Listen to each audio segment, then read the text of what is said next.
اللہ اللہ اللہ اللہ۔ اس امام کا ایک لقب ہے جو عام اور خاص میں مشہور ہے، اور وہ ہے امام ضامن۔ کیا کہتے ہیں؟ امام کون سا امام ہے؟ امام ضامن، آٹھواں امام۔ ہمارا آٹھواں جو ہے، چونکہ اس کا لقب ہے رؤوف، رؤوف یعنی مہربان۔ جو مہربان ہوگا وہی ضمانت لے گا، سخت آدمی ضمانت نہیں لیتا۔ رؤوف ہے تو مہربان ہے، مہربان ہے تو ضامن ہے۔ تو اس امام کا ایک لقب ہے ضامن آہو، ہے نا، تو امام ضامن۔ اب یہاں سے ذرا مجلس کو تھوڑا سا میری گزارش ہے، اپنا مائنڈ بالکل کھول کے سنیے تاکہ ایک ہسٹریکل مجلس ہو اور آپ کو ایک تحفہ ملے مجلس کے بعد میں۔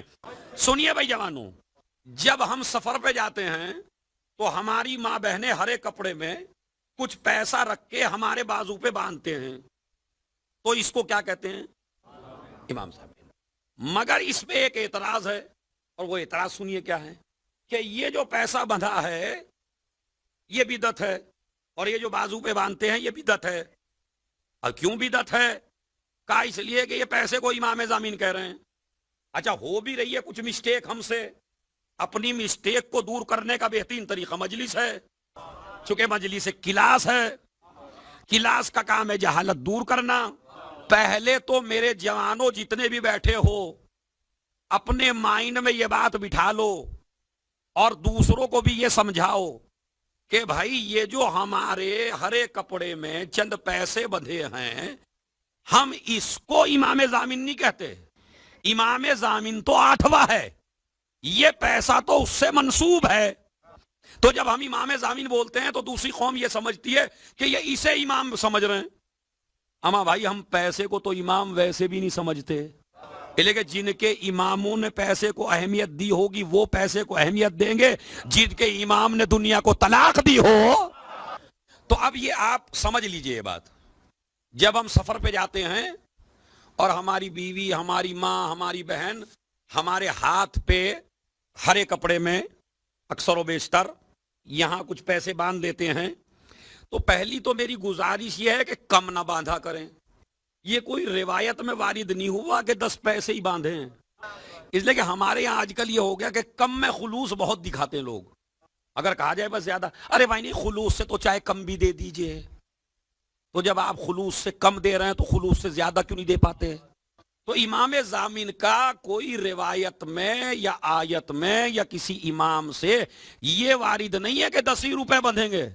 100 بھی باندھ سکتے ہیں آپ، 50 بھی باندھ سکتے ہیں۔ میں تو یہ کہتا ہوں جتنی تمہاری زندگی قیمتی ہو اتنا باندھیے، 50 روپے باندھیے، 100 باندھیے، 200 روپے باندھ لیجئے۔ اگر بہت اچھا کمانے والا ہے تو 500 باندھ لے، تو کوئی شرط نہیں ہے کہ 11 پیسے یا 10 پیسے ہی بندھیں گے۔ تو ایک جب یہ بندھیں تو یہ امام ضامن نہیں ہے، یہ تو امام کے نام کا ہم نے پیسہ باندھا ہے تاکہ اس پیسے کو دیکھیں امام یاد آئیں۔ سمجھ رہے؟ تو امام ضامن یہ پیسہ نہیں ہے۔ میری بات سمجھ رہے ہیں آپ یا نہیں سمجھ رہے ہیں؟ ورنہ اگر امام ضامن یہ پیسہ ہے تو پھر تو دوسری قوم کا اعتراض صحیح ہے۔ نہیں، ہم امام ضامن جو ہے پیسے کو نہیں کہتے، پیسہ امام کے نام کر دیا، مگر ضامن ہے آٹھواں، ہمارا آٹھواں امام ہمارا ضامن ہے، اور اس کے لیے ہم نے یہ پیسے باندھ دیے ہیں۔ اب اس کا مصرف بھی سن لیجئے، چونکہ یہ شریعت کا کوئی حکم تو ہے نہیں کہ بھائی جب آپ جائیں تو امام ضامن باندھیں، شریعت کا حکم نہیں ہے، یہ ہماری عقیدت ہے، یہ ہمارا اعتقاد ہے، یہ ہمارا امام سے پیار ہے، یہ ہمارا امام سے تعلق ہے۔ تو اسی لیے یہ جو پیسہ ہے اس کا مصرف یہ بھی ہو سکتا ہے کہ آپ نے اس پیسے کو کھولا اور کھولنے کے بعد 8ویں امام کی نیاز دلا دی، مگر تھوڑا سا چینج کر لیجئے، خود نہیں کھائیے، بہتر ہے غریب کھا لے۔ ہم نے رواج ایسا بنایا، امام ضامن کے اتنے اکٹھے کیے اور مٹھائی کا بہترین سا ڈبہ منگایا اور خود کھا لیا اور اپنے بچوں کو کھلا دیا۔ میں یہ نہیں کہتا یہ صحیح نہیں ہے، میں کہتا ہوں افضل طریقہ نہیں ہے، افضل طریقہ کیا ہے؟ اما تم تو رئیس آدمی ہو، روز مٹھائی کھاتے ہو نا، آج اس امام ضامن کے پیسے کی کسی ایسے غریب کو کھلا دو جو قیمتی مٹھائی نہ کھا سکتا ہو. ٹھیک ہے، تو ایک مصرف تو نظر و نیاز کا ہے کہ نیاز دلا دیجئے، مگر کسی کو غریب کو کھلا دیجئے. اگر نظر بھی نہیں دینا چاہیں تو اس پیسے کو آپ کسی سید کو بھی دے سکتے ہیں، غیر سید کو بھی دے سکتے ہیں. اس لیے کہ رقم شرعی تو ہے نہیں کہ جس میں سادات غیر سادات کی شرط ہو.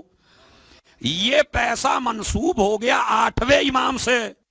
اب امام کا یہ پیسہ سید کو بھی دے سکتے ہیں اور غیر سید کو بھی دے سکتے ہیں. تو 2 مصرف ہو گئے. تیسرا مصرف یہ ہے کہ امام ضامن کا پیسہ اکٹھا کر کے کسی شیعہ کے بچے کو دے دیجئے جس کے ماں باپ کے پاس فیس دینے کا پیسہ نہ ہو. خدا کی قسم امام ضامن سے تمہارے اگر ایک بچہ جہالت سے نکال کر عالم بن جائے تو تمہاری یہاں کی زندگی بھی محفوظ ہے اور تمہاری وہاں کی زندگی بھی محفوظ ہے.